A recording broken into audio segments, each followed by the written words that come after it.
Today we'll talk about how can you enable light mode on your Plato app. We'll go to figure out the solution on how you can do that on your Plato app. So you just follow this ways, then it's going to work with you.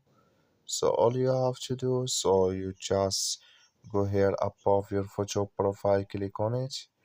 Then it's going to take you to your profile here. Then all you have to do, so you just go here above this sign, click on it. Then it's going to take you to this list here. Then all you have to do, just click here on themes here. When you just click on it, then you come to this list here. It's going to take you to this list.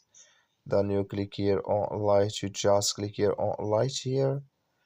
Then come to so that when you click on light, automatically it's going to change with you here to light mode like you see on your Plato app. So that's all you have to do. I wish you I get it. That's all. Thank you for watching. Don't forget to support us by liking, subscribe.